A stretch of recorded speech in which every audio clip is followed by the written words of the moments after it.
Здравствуйте, в эфире программа «История башкирских родов». У микрофона Максим Курников и Салават Хамидуллин, руководитель автономной некоммерческой организации «Шажире». Здравствуйте. Здравствуйте.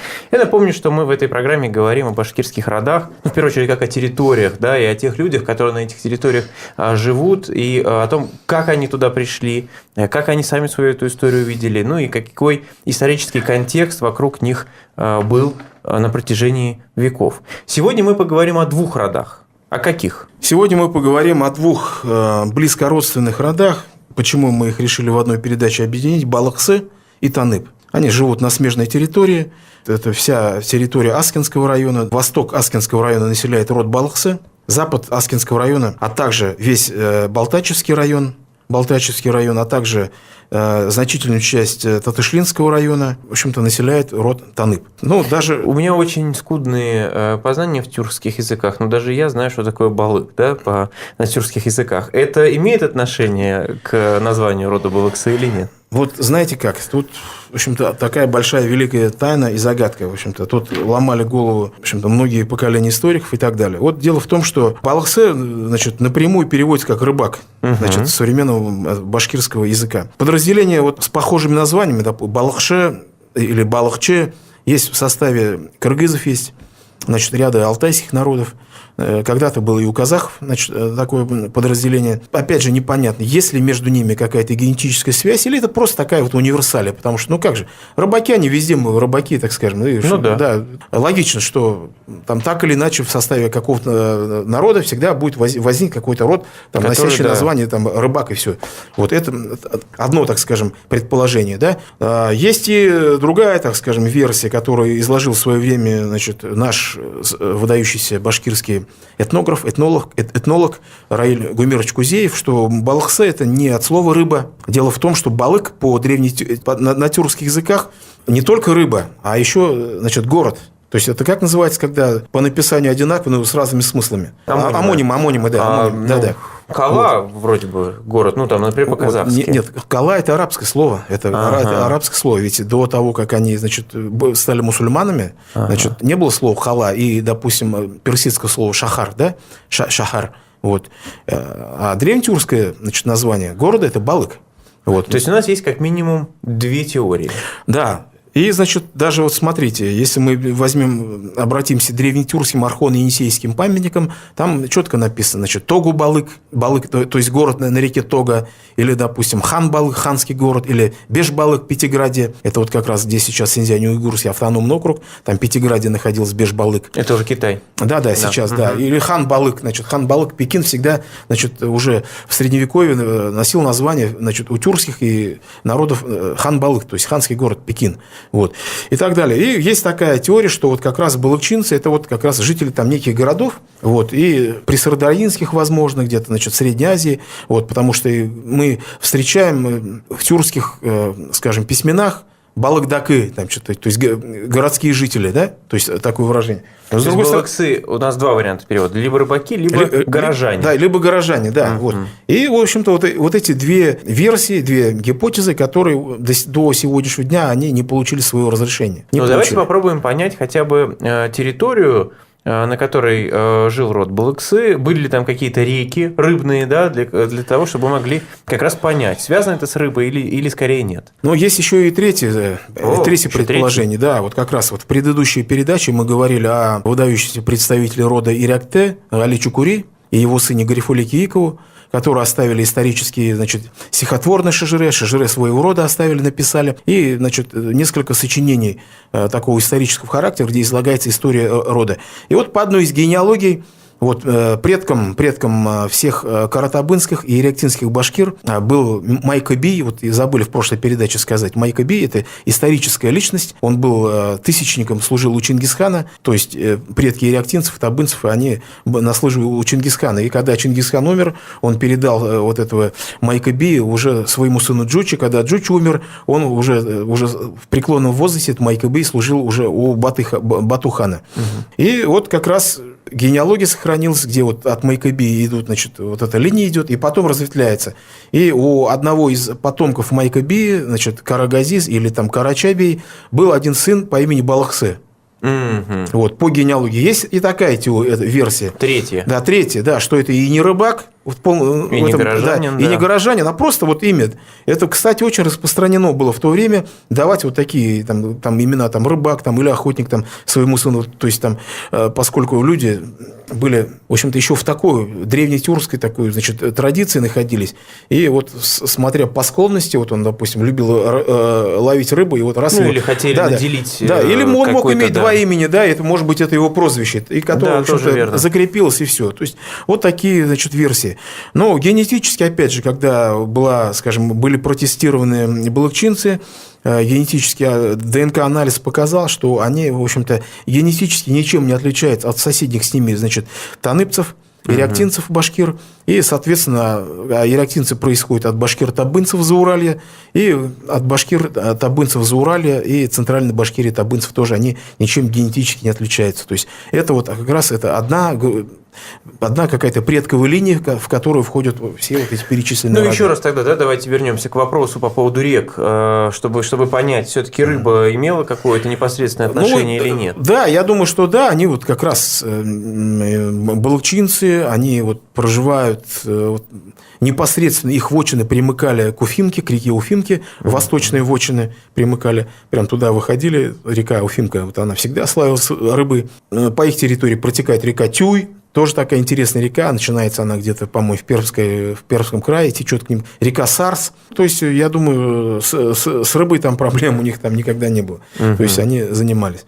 Вот. Ну, балыкчинцы, они чем, так скажем, интересны? Они интересны тем, что вот они в таком лесном, таком полутаежном краю живут, и они вот, кстати, были активными участниками башкирских восстаний, и вот как раз вот знаменитая, так скажем, деревня Сиантус, где вот, в общем-то, стала символом, даже есть выражение «сиантусская трагедия», символом очень такого негуманного отношения, да, некоторых офицеров карательных войск, которые действовали, ну, в данном случае я имею в виду Алексея Ивановича Тевкелева, вот Мурзу Тевкелева, который до крещения, которого звали Кутлу-Мухаммед Тевкелев.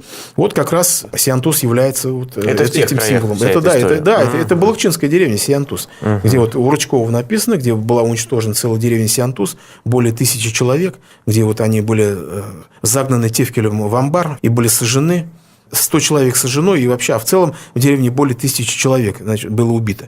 Как раз вот эта сиантусская трагедия, она разворачивалась на территории Балыкчинской волости, и вот там около деревни Султанбекова, вот сейчас стоит, в общем-то, в память об этих событиях, там монумент был сделан в 90-е годы. Балыкчинцы, это, в общем-то, всегда были такие духовитые товарищи, боевые и так далее.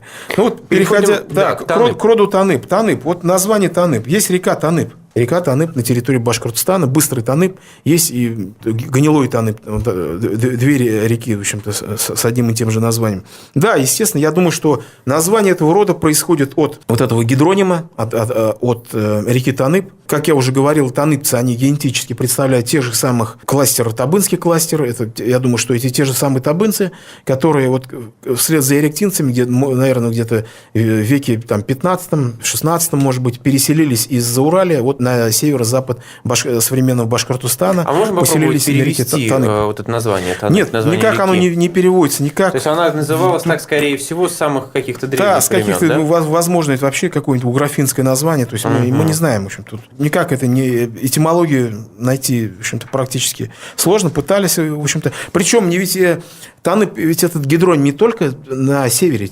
Есть, значит, небольшая речушка на юге Башкирии Танып. Вот, допустим, или на территории Мелюзовского района. Вот современная деревня Арсланова есть, она в древности называлась, тоже деревня Танып.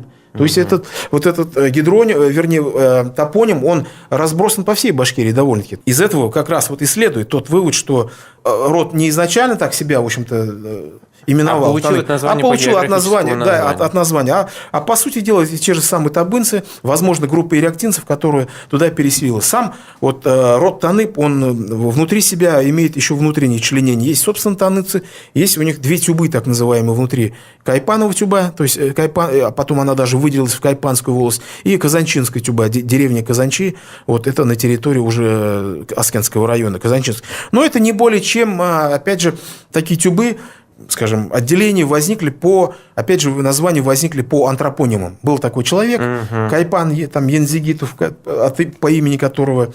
Вернее, Янзигит Кайпанов, по имени которого вот этого Кайпанова тюба образовалась. То есть группа там близкородственных семей Вот они как раз тоже на территории Татышлинского района живут.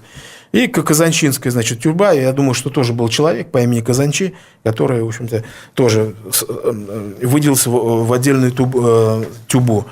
Насколько нам понятен по этим двум родам, и по Балыксы, и по Таныпу, история вхождения в состав, история переговоров о вхождении в состав России? Вот, к сожалению, ничего вот мы об этом не знаем. Вот по документам, самый ранний документ, вот я же говорю, у нас вот датируется 1627 годом, да? Уже 17 век. Да, вот, допустим, значит, где, в общем-то, упомянуть. Ну, может быть, они есть и более ранние документы, но пока вот мы в распоряжении то, что имеем, то имеем. Вот. И вот мы видим, что били челом государю и царю великому князю Михаилу Федоровичу, то есть отцу Алексея Михайловича, Михаилу Федоровичу, первому Романову, всея Руси, Таныпской волости, башкирцы, Акбердейка, Чичканов и Бекбайка, Ян Бахтин и так далее. Вот. То есть мы видим, что в начале 17 века уже Таныпская волость существовала. Присягает Михаилу Федоровичу. Да, не присягают, они здесь тут, знаете как, тут пытались отстоять свои вотчинные права от посягательств на свои вотчинные земли. То есть присяга была гораздо раньше. Естественно, присяга была... Они пытаются защитить права свои, свои права, да, естественно. Потому что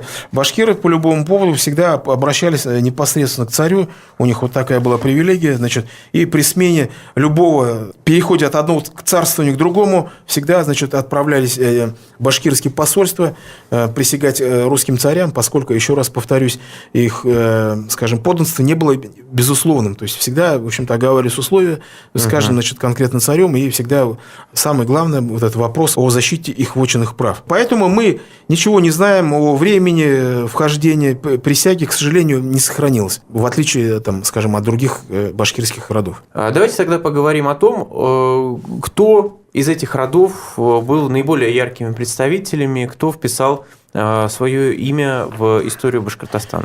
Ну, там, на самом деле, людей очень много, да, очень много. На поприще эстрады вот известный певец Салават Фатхетдинов, который из рода Ирякте, вот, а из рода Танып другая, так сказать, Пугачева Татарстана, так скажем, это Ханя Фархи. Вот это таныпская, значит, башкирка. Здесь вот мы приводим в самом конце вот на нашей книге мы приводим данные по ее биографии, данные метрических записей, данные перепись 17 года, где вот мы восстановили ее родословную до конца 18 века.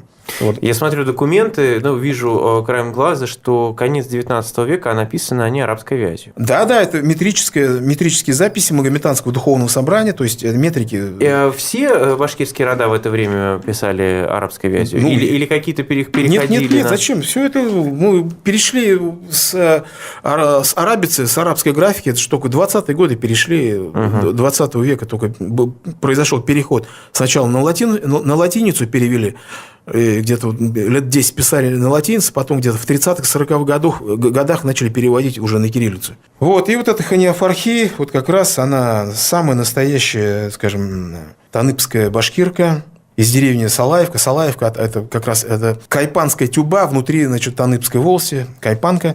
Потом вот бывший министр образования Альфиз Гаязов, он тоже, значит, башкир-таныпец из деревни Казанчи. Сейчас он президент Академии наук РБ. То есть там знаковых фигур, в общем-то, довольно много. Довольно много, поэтому тут всех мы в книгу, естественно, там невозможно включить. А из советского периода вот знаменитый историк Абубакир Усманов, допустим, вот он из деревни Имяново Балтачевского района, он в свое время написал такие очень, скажем, знаковые, такие, ставшие, что ли, такой классикой башкирской исторической науки книги «Присоединение Башкирии к русскому государству». Была книга, написанная, кстати, там, в 50-х годах, как раз к 400-летию, там, когда праздновали. Вот. И вторая книга у него «Участие башкирского народа в Отечественной войне 12 года». В общем-то, да, тоже классический сюжет. Классический, да. То есть, это вот эти две книги, которыми до сих пор наши все историки и так далее. То есть, ни одной работы нету, чтобы кто-то не ссылался в своих работах вот на эти книги. Ну, вот мы сегодня, говорили о двух родах, Танып и Балыксы, в принципе, вопрос, который мы еще не затрагивали в наших программах, вот рода, насколько они, скажем так, равны по численности друг с другом, или они отличаются друг от друга по численности вообще? Вот род – это от скольки до скольки, там, в тысячах человек, скажем так. Ну вот в одной из первых передач я уже говорил, что мы называем их родами просто по необходимости, поскольку нету адекватного термина, выражающего, так, скажем, вот это, какие-то вот такие эти общности. Да? И мы оговариваемся часто, что мы говорим в первую очередь о территории, а не о каких-то родственных связях. Да, но с другой стороны, ведь и данные генетического анализа показывают, что многие роды, они, в общем-то, гомогенные. Вот, допустим, как вот ерактинцы, они вот практически гомогенные, то есть мало. Но есть рода, которые довольно-таки смешаны.